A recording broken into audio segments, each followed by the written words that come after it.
Okay.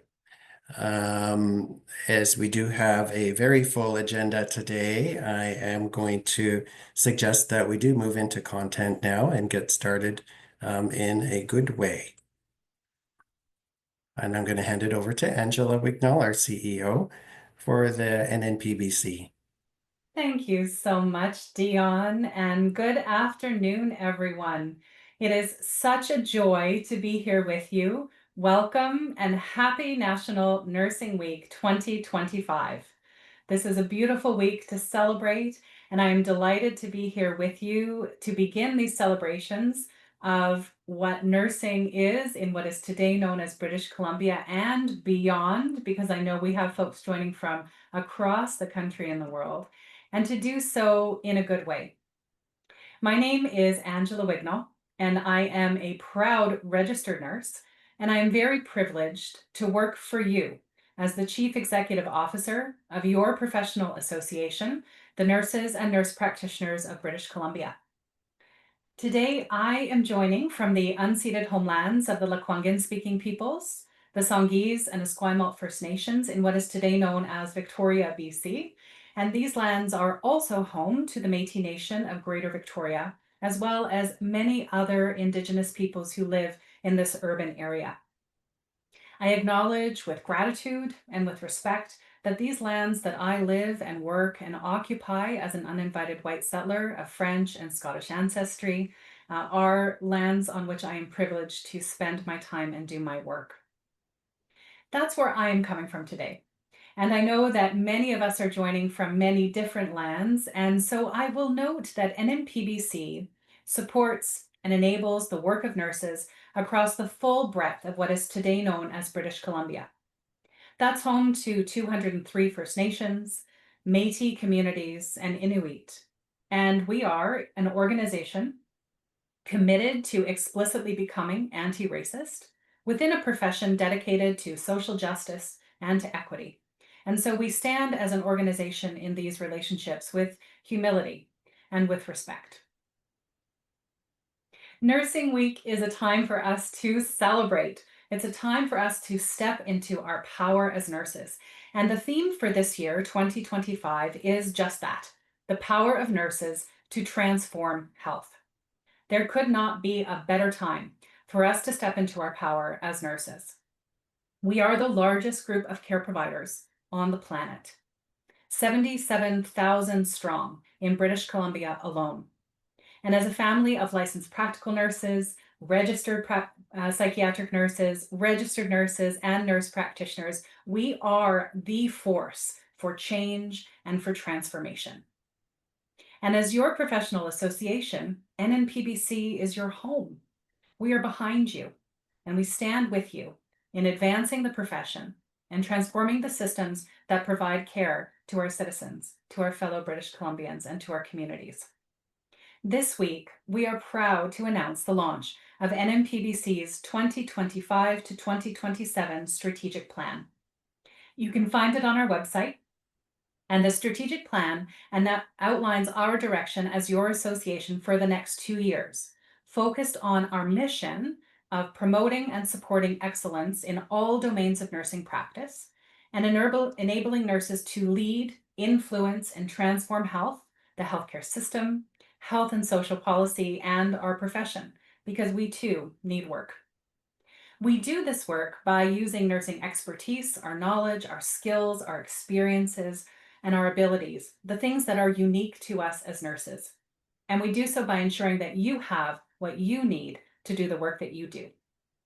No matter what domain you practice in, research, education, leadership, policy, or clinical practice at the bedside, no matter what your compensation model or your contract, and no matter what your role is, if you are a nurse in BC, we are your home.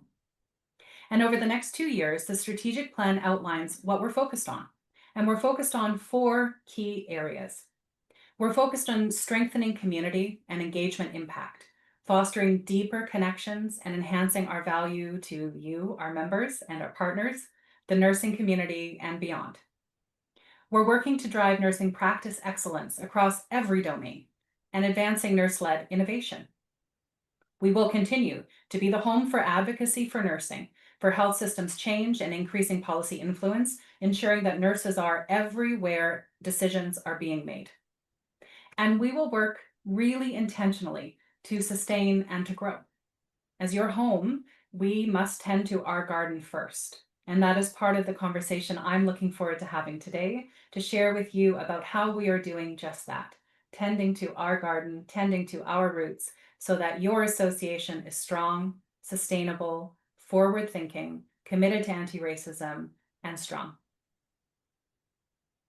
There's no better way to start Nursing Week from my perspective than stepping into our commitment for transformation by the conversation that we are going to have today. And the conversation today is focused on anti-racism and Indigenous nursing. My part of today is quite short because I'm very excited to be able to hand the conversation over to two incredible human beings who are leading this work at NNPBC. But before I do that, I do want to share a little bit about where this work comes from. Those of you who know NNPBC know that our association is 6 years old in its current form. But the work of nursing associations extends back over 100 years in what is today known as BC. When we came together in 2018 to form a unified umbrella for all nursing designations in British Columbia, we took the first step as the first association in Canada to unify and agree that when we are together, we are stronger. What we did not necessarily do a good job of at that time, and what we continue to work on today, is expressing our commitment to Indigenous-specific anti-racism, to Indigenous leadership and voice in the association, and to becoming an explicitly anti-racist organization. We've tried, we've failed, and we continue to try. And apologies have been offered for the missteps. And we will continue to stand in this work with humility, acknowledging that it is a journey, a multi-generational journey, work that will certainly not be done by the time my time here is done.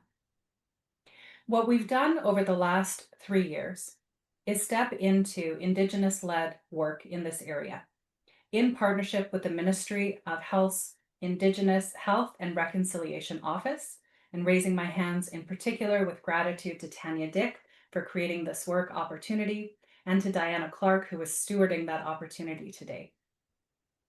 This partnership came together because the association was acknowledged as a place where work in nursing around anti-racism and Indigenous nursing leadership could happen.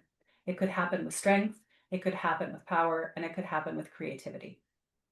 And one of the first steps we took is ensuring that the work plan we have today, which holds separate 3 pieces of work, was Indigenous-led. And Dion's going to tell you a little bit about our direction setting gathering and the steps that we've taken to ensure that the steps we are moving forward with are the right steps and in a good way and grounded in Indigenous leadership. But what I will share is that we acknowledge that there are 3 pieces of work we need to do with the association. First and foremost, we need to come to an understanding internally as an association of what it means to become explicitly anti-racist. And that is a questioning, a learning, a development journey that we are currently engaged in. The second pillar of our work is to ensure that spaces for Indigenous nurses and Indigenous nursing leadership are spaces that are safer, that are focused on healing and support and transformation. And that is a unique space that Dion is leading.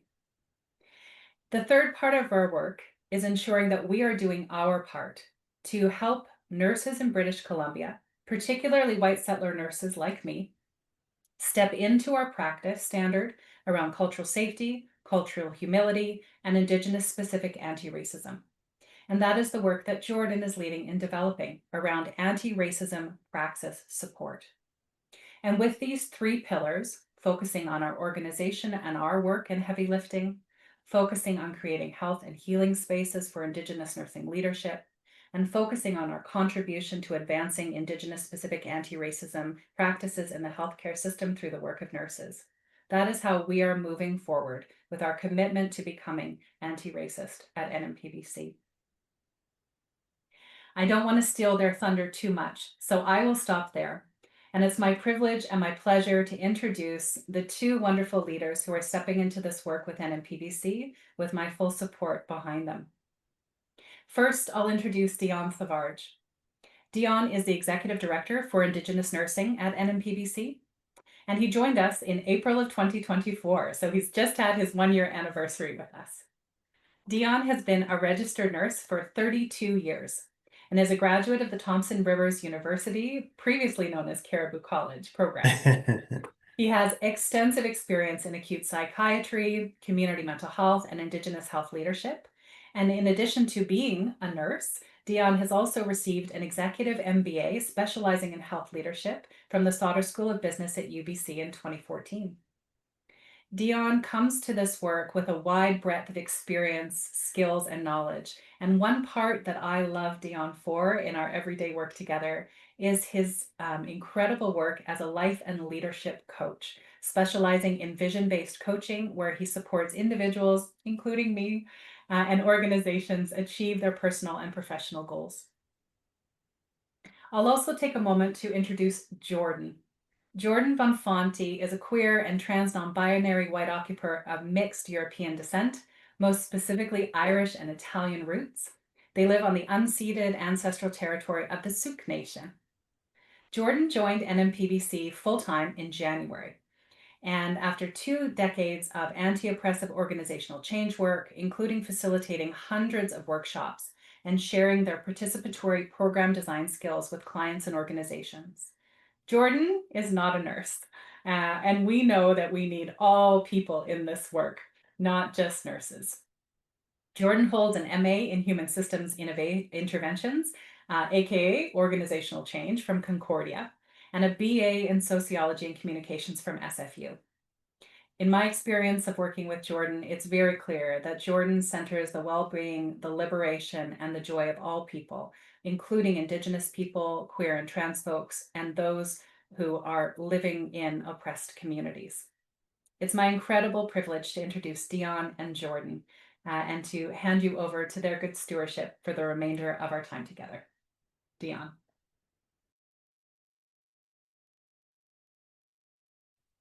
Thank you so much, Angela, for that wonderful introduction and doing it in such a good way, grounding us in the work that has happened previously to the work that we're embarking upon now around anti-racism. So Kukstum Cow, thank you very much for that. Amishkit Shnuhwa, good day, my friends.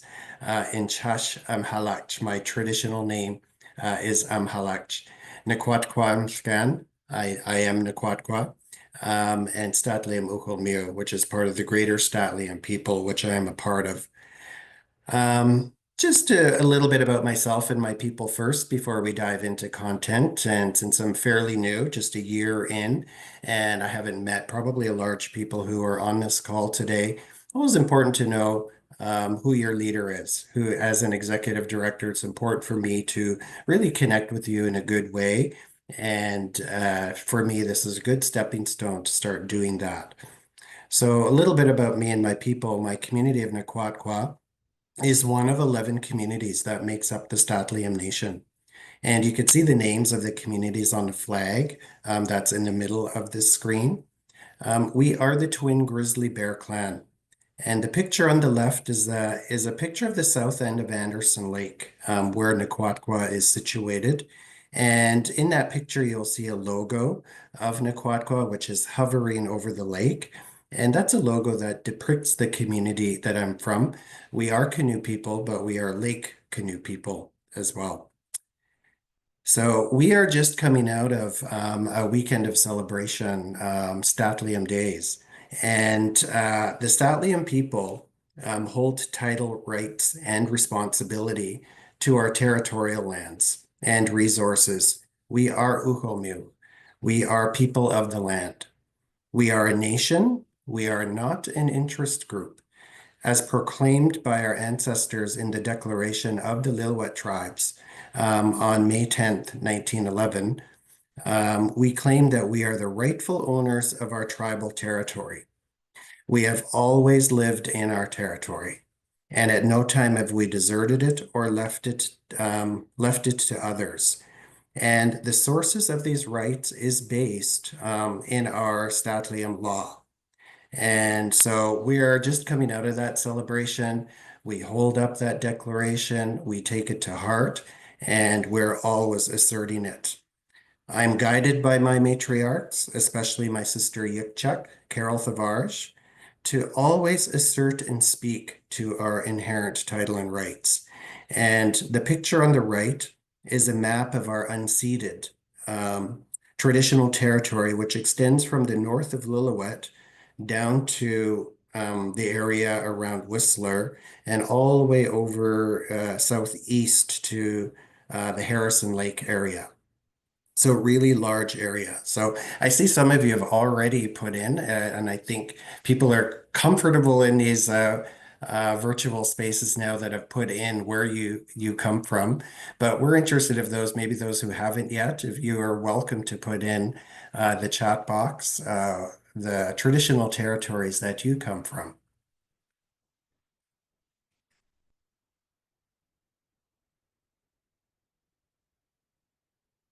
So these are the two streams of work, as Angela had mentioned, that we're going to be talking about today: supporting Indigenous nurses in BC, and the anti-racism praxis work that we are embarking upon. So the first part of the presentation, I'll speak a bit about that, and then my colleague Jordan, who was introduced earlier, will speak to what Praxim is, what it looks like, and the initial stages of our work that are being planned right now. So advancing Indigenous nursing at NNPBC in so-called BC, and I had to put in there so-called because I have a very young colleague who, although young, is like a mentor, and Nikki Rose, who I've been so privileged to work with in my role over this past year, and I always hear her speak in what is so called. So that links into my previous comments about being sovereign, asserting title and rights. And so in our hearts and our minds, that is the land that we live on. We're like, I am Naquatqua. So really thought it was important to put that in there, because I've been sharing with Angela over this past year that we're going to be hearing more and more about this assertion and what that means to health services, health authorities, health organizations. So the executive director for Indigenous nursing position is fairly new, as had been mentioned, and I've been proudly a part of the team over the past year. The picture that you see here was taken last year at the BC Indigenous Nurses Day proclamation in Victoria. And this was a real amazing way for me to join the NPBC family. And what attracted me to the work at the association was a quote that you can see on the slide. And that a key priority for the executive director, Indigenous Nursing, is to create and lead distinctions-based services and space for Indigenous nurses. And the NPBC, after receiving direction from Indigenous nurse leaders, declared a couple of things that really helped me see that the association was ready to engage in a cultural humility journey and to start building the cultural infrastructure within the organization to be able to do that work. The association declared that commitment, as Angela has done today, and to make NNPBC a home for Indigenous nurses. They understood that there was a need for Indigenous specific leadership to support safe spaces for Indigenous nurses.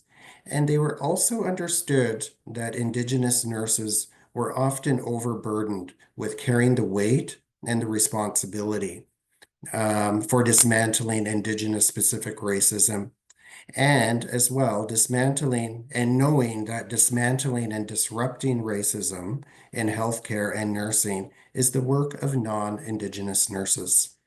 Often we have it the other way around. So these statements and commitments made it easy for me to join the association. And so this coming year, I do look forward to connecting with Indigenous nurses from around BC with various designations, domains of practice, to get a clear sense of what supports you need. And so you can bring your full selves into your various work setting. And whether you're on front line, whether you are in leadership. And so really important as we move forward to stay connected as a community. And if you are an Indigenous nurse and want to stay connected, on the supports and activities that will be evolving and growing within the association. Our team will be uploading a link where you can add your name to my contact list. Thank you, team, for doing that. So what do I bring to NNPBC and Indigenous nursing? So here I'm going to talk a little about who I am and how I show up in this space. And I want to take a few minutes to share what I bring to our leadership team. And Angela has been very diligent at looking at the organizational structure within the association. And I'm happy to be a part of that team that is really embarking on a new way of doing things. But first, and it's important to note that we are in a really time of amazing transformation. And I really like the theme for this year for National Nurses Week, because we as Indigenous people are transforming. We are asserting who we are, and we do have legislation that is there to support us as we tread this new path forward. As Indigenous nurses, we are working in many complex settings from clinical practice, education, research, policy, leadership. As Indigenous people, we have a very complex relationship with the health system that really was not designed for us, especially today as we increasingly assert our inherent rights. There is a real cultural and mental wellness support gap when we're trying to reach this goal of transformation.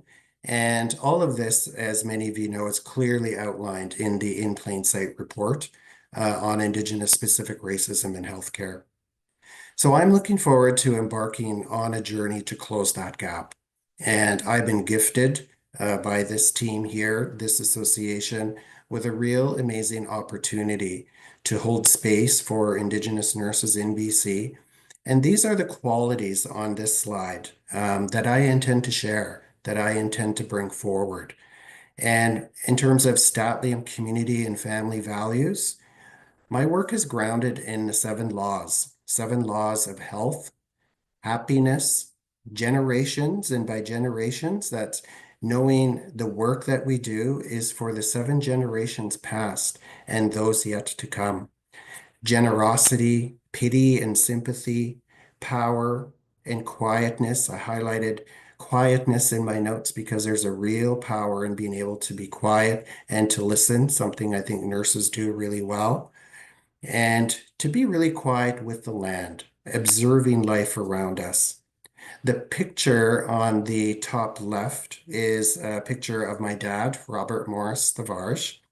My dad teaches me to be in good relationship to the land and in good relationship to my family. And he is a quiet but powerful man, and he has taught me the value of discipline, two spirit values and ways of being. I am reclaiming who I am as a two-spirit. So I say that I am a two-spirit in training. And it's rooted in my relationship to the land and ways of being Naquatqua and from the Statliam Nation specifically. And this helps me to bring healing ways so I could hold sacred space. As a two-spirit, I help people and organizations bridge body, mind, and heart, bridging communities and nations, and bridging different worldviews. And this is the challenge that we face today. So, and I'm happy to step into those spaces. I love those spaces of connection. The picture here, the bottom right, is a picture of my mom, Vera Suthavarj. My mom teaches me the value of connection, compassion, and the power of vulnerability. I've had conversations with Angela on talking about vulnerability and moving into relation-based spaces and doing this work. Yeah, and so my mom as well in that picture, she's a retired nurse's aide. And she really was my inspiration to become a nurse. There's also a picture of a Two-Spirit Sweat Lodge. I was allowed to take that picture because we weren't in ceremony and it was still being created, I belong to that sweat lodge, and it's the basis of the teachings around that sweat lodge are based on kindness, empathy, compassion, as shared by our knowledge keeper who gifted us with his teachings, Robert Nahaney from Squamish Nation. And Indigenous life and leadership coaching, as Angela had mentioned previously, that those are the gifts and the qualities that I like to bring forward.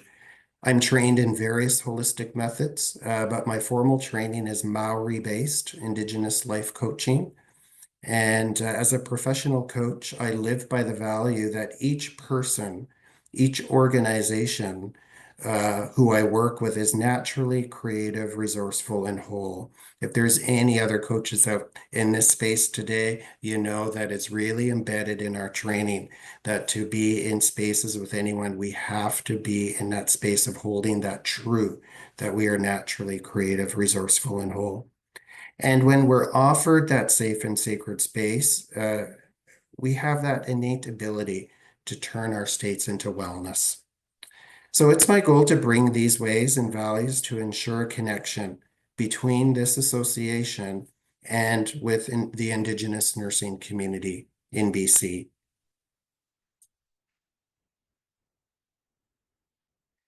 So towards building Indigenous specific anti-racism and cultural safety and humility infrastructure. So we're just going to change gears now from my personal sharing to work that we're doing and bringing those values forward to this specific space. So in addition to the previously mentioned NNPBC commitments, the association performed a review of key guiding documents and closely looked at the calls to action and created a list of key changes for the association. The key changes will set the foundation uh, for an evolving dashboard that will help NNPBC measure its progress and report back to community, as was suggested and recommended by Indigenous nurse leaders in BC. So these pictures back here are not an exhaustive list of the documents that were reviewed. This is the list that I'm referring to. I'm not going to read through all of these right now, but most of you on this call are likely familiar with these. The RCAP, TRC, Murdered and Missing Indigenous Women and Girls and Two-Spirit, DRIPA, Métis Nation Relationship Accord. And from these key changes, the association had wrote down some ideas of what they were going to do.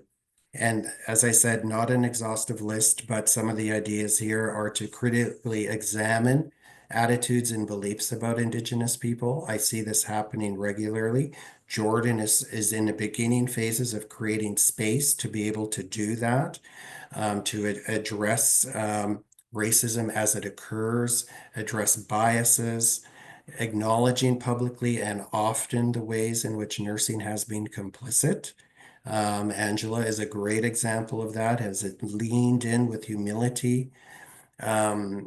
Critically consider how we support Indigenous members in the ways we address gender-based violence, coming from the Murdered and Missing Indigenous Women and Girls report. Center Indigenous well-being and health is a key part of our advocacy agenda. Again, the association has created the space for me to come in, to share, to lead, to connect with Indigenous nurses in BC, and amplify the voices of Métis people in nursing in BC. Really important. And always continue to be open to criticism, to offer apology when needed, to engage with humility and understanding. And as Angela had said very clearly today, and that the association will fail as we move forward, but learn from those mistakes, reconnect, repair, move on to create an evolving program that is based on praxis. So I'm just going to, where are we at here? I'm going to ask Jordan to come forward now to share a little bit more in depth on the work that's evolving and setting the stage for change, knowing that we're planting seeds right now for system transformation in regards to anti-racism. I'm just going to note right now for those of you that might be jumping off a little bit later, at the end of our presentation in honor of National Nurses Week, we'll be showing you a 5-minute slide show honoring and shining light on a few Indigenous nurses who have made and continue to make an impact on transforming healthcare. So I'm going to hand it over to Jordan now. Thank you so much, Dion. And I'll just take a sec to, as we're switching voices, maybe invite everyone to take a sec with me to take a deep breath. So much beautiful things have already been said. And invitation to move your body for a minute or anything, grab some water, anything you need to do to just be that, 5 or 10% more comfortable wherever you are. And also just, yeah. Um, Acknowledging, yeah, also it's kind of this weird form. I think Dion and I both are people who tend to like to be in conversation with people. So not being able to see all your beautiful faces, but seeing like places people are coming in from and the diversity of people in the call today, just sending lots of care to each of you and wishing we could be sitting down with each person or all of us together in a big circle somewhere. Um, yeah, but I'll share a little bit about myself just to situate, in particular in the context of this work and my role here. I recently joined NNPBC in January, and really in response to that commitment Angela spoke of and the way she speaks of it and is leading around this. And especially I'm here out of respect for Dion as a person and the way he works, and just really honored to be invited to work alongside you again, Dion. And yeah, knowing that we're working on anti-racism and Indigenous specific anti-racism in particular and anti-oppression broadly, but based on our different lived experiences and those different responsibilities that we have to lead in different ways as Indigenous and non-Indigenous people working together. And Dion and I originally met, this is kind of a little collage of a few things about me. Dion and I met working for HEC, the Health Equity Collaborative of BC, and you can see that report called Believe Me. That was the outcome of that work. Um, and that was looking at barriers and recommendations for health equity for sexual and gender diverse people in BC, with a particular focus on centering Two-Spirit and other BIPOC, 2S LGBTQIA plus folks. And it didn't start that way, but it became a highly collaborative project with dozens of people, healthcare workers, frontline service workers, community members all working together non-hierarchically to do 3 different pieces of research and create this report. So that's another report that we will be like incorporating as we go forward. And I just noticed it was referenced in January. The Ministry of Health put out a primer on reducing population health inequities in BC. I think we have the link for that too to share. And they reference us. The name is slightly wrong, but we're in there, so that's exciting. And just to mention too, we are showing a lot of links, sharing a lot of links here. We will also send them to you by email afterwards if you don't want to be popping them all. But maybe one you really want to see, you can have it there right now to look at. Yeah, I think something that Dion and I both bring to the work is that attention to how we do things, not just what we're doing. And I think we both take a lot of lessons from the Health Equity Collaborative in terms of what good collaborative activism can and advocacy, health advocacy looks like. So, a couple other pictures, like there's a boat there, just to situate me as a white occupier here. That's the Mauritania boat. It was similar model to the Titanic, and that's where my paternal grandma, Grandma Bonfanni, who was Irish and British descent, arrived in 1912 in Halifax in Mi'kmaq territory. Um, when she was 2 years old in the arms of her mother, who was coming alone to these lands, and who eventually made her way out west and ended up studying nursing at St. Anne's Academy. So in some ways, there's kind of a karmic loop, even though I'm not a nurse, for me to come back and be doing some of this work. And let's see, I wrote, yeah, I had another grandma, Grandma Kaylee, on my maternal side, Irish and Scottish descent, and she was born into an Irish neighborhood in Chicago in 1929, the only girl with 7 older brothers who told her that she caused the stock market to crash that year with her birth. And both of her parents had passed away by the time she was 14, and the siblings dispersed. So the family records on that side are hard to come by, but continuing to do that ancestry work to situate myself more in my legacy. A big first learning for me around Indigenous sovereignty as a white occupier I grew up on Vancouver, so-called Vancouver Island, picture of that there. A big learning for me was the Utsam Witness Project, which I volunteered with for several summers during my undergrad. And that was a land occupation through ceremonial camping weekends led by the Squamish Nation and various partners, which eventually helped the nation recover some of their inherent rights and title to large areas of the Ilaho Valley, which were being logged. So yeah, I just learned so much there about how ceremony itself can be a form of activism and how to also facilitate the movements of large groups of people learning together in backcountry settings as well. And then a few years later, I was invited to move to a remote First Nation community in the subarctic. So that's that top right picture there, where I lived and worked for several years, and really started only then, which is sad to say, but I was in my early 30s when I started really learning about the atrocities of the IRS, the Indian residential school system, and better understanding intergenerational trauma experienced by my Indigenous friends and colleagues. And once I started to really learn about that, I became pretty passionate about further educating myself and others about the true history of so-called Canada. And that led me to become a facilitator with the Kairos blanket exercise. That's that picture there, which some folks might be familiar with. It's an interactive popular education model.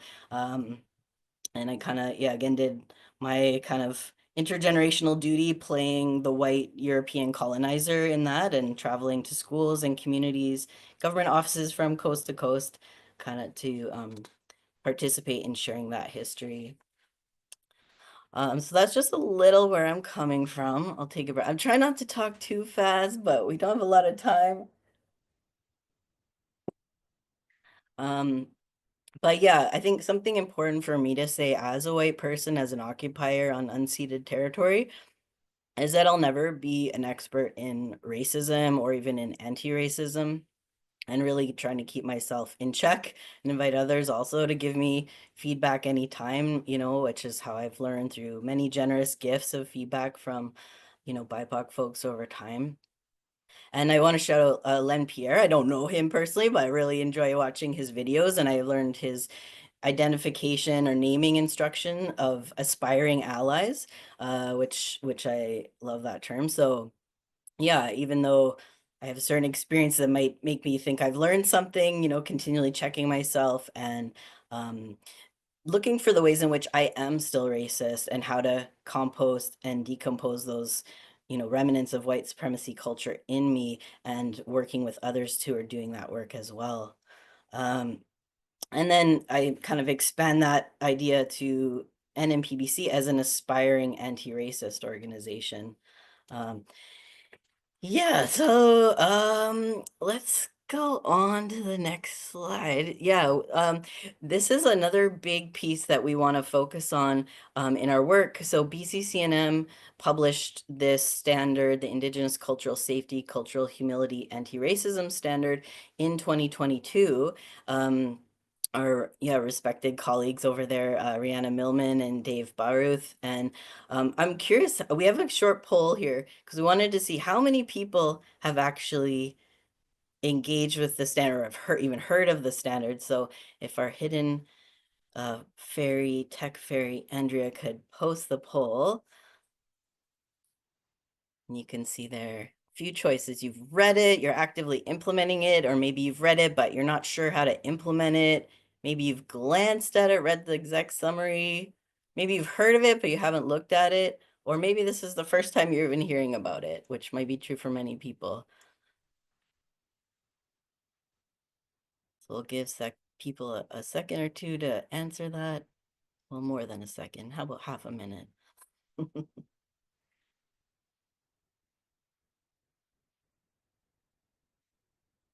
And Andrea, I don't seem to be able to see like how many people have completed or not. So maybe you could indicate to us. We're about 3/4 of attendees currently. Great.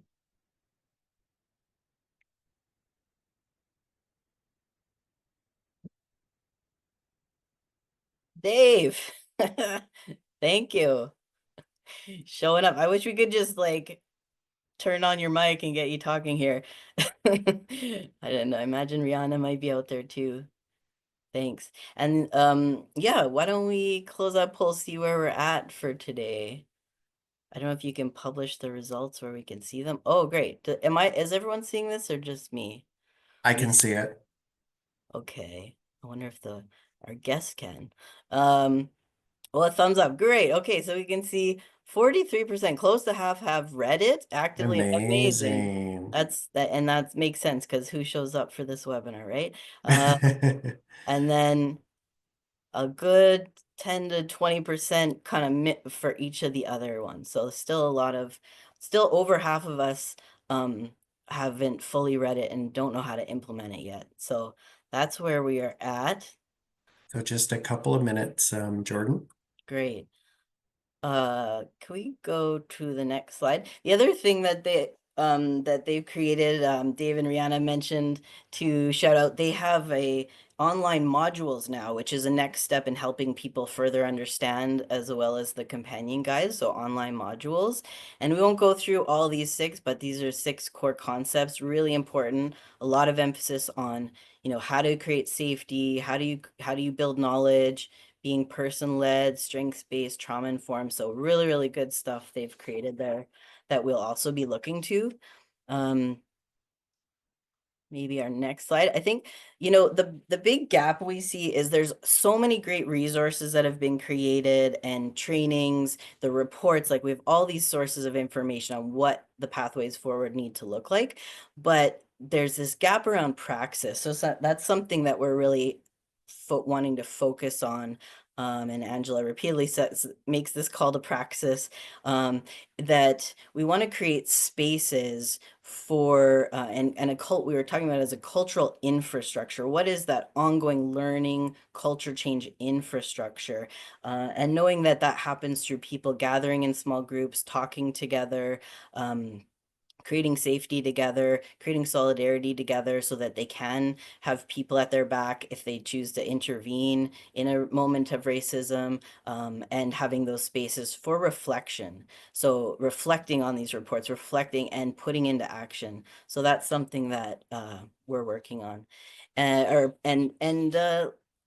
Let's go to the last slide too. Yeah, this is a little teaser. We are working with a tree for our work plan, a tree metaphor.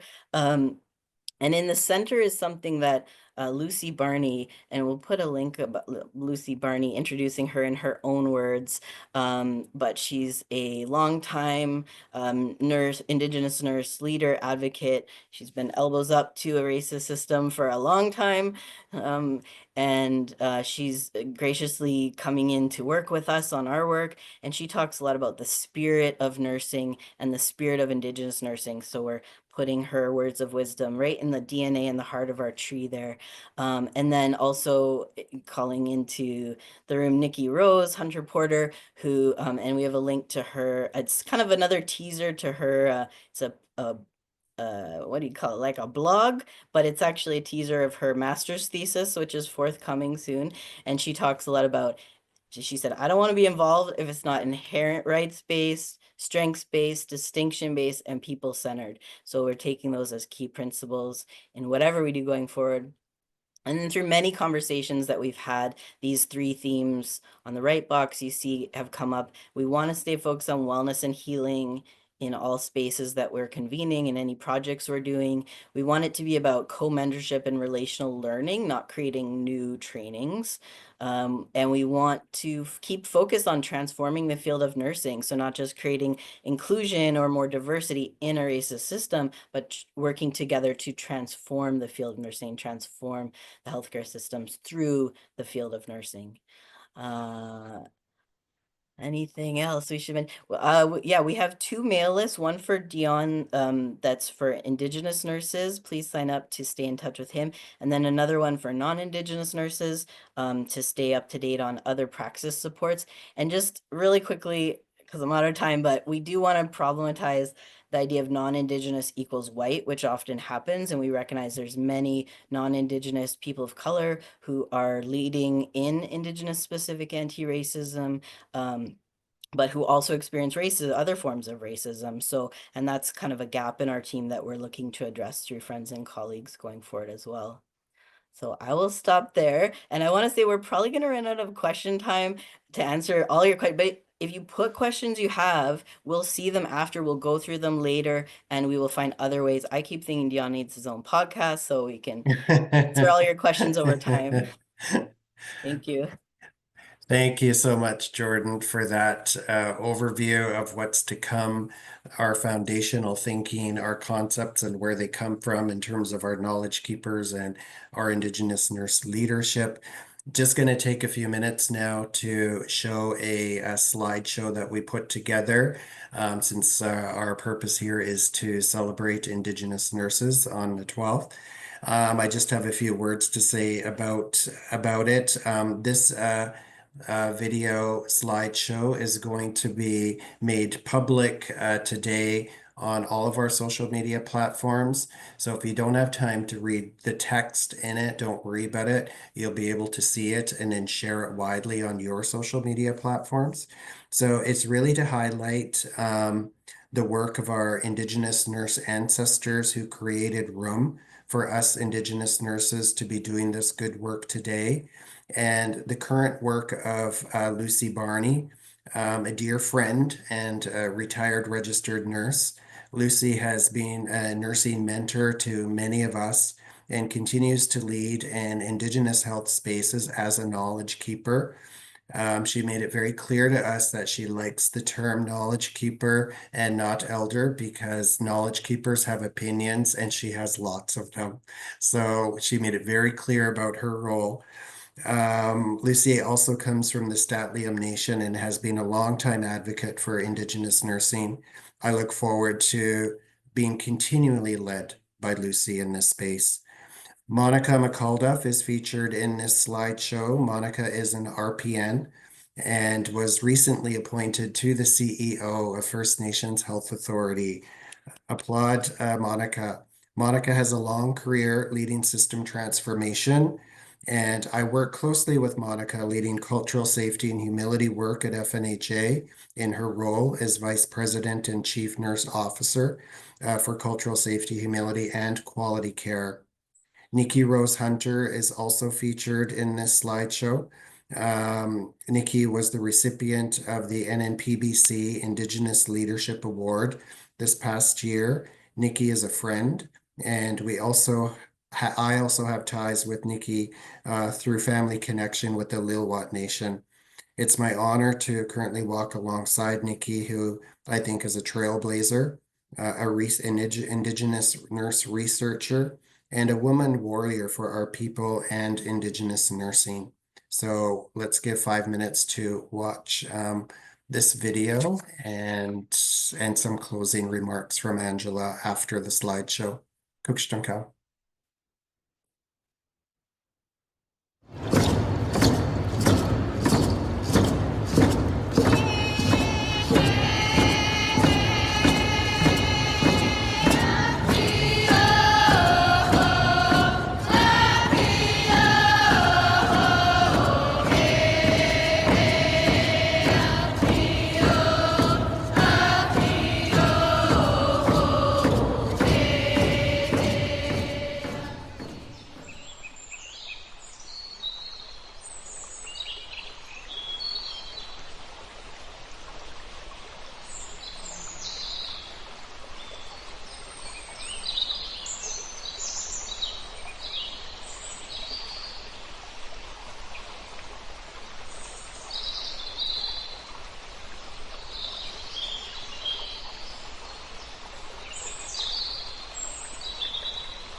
Thank you. I just want to put my hands up to Andrea Lloyd, who is supporting us technically in the background, not only doing that, but put this beautiful presentation together for us and to be able to put out to you today and to the larger social media platforms that they'll be going. We have a few minutes left, so I just wanted to hand over to Angela to say some closing remarks after having this great time with you today to uphold nurses nationally and in BC. Cookshtam cow, Angela. Thank you so much, Dion, and thank you so much, Jordan and Andrea, for the work that you've shared today. And thank you, all of you, for spending this hour with us, your likely lunch hour, potentially your break of the day, to spend time gathering to talk about this important work and to celebrate the work of Indigenous nurses in what is today known as British Columbia.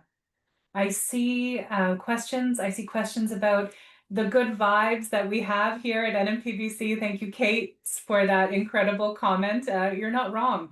This is serious work. We take it seriously and we do it with heart, but we also do it with laughter and with fun. And that's I'm glad that comes across in the way that we speak.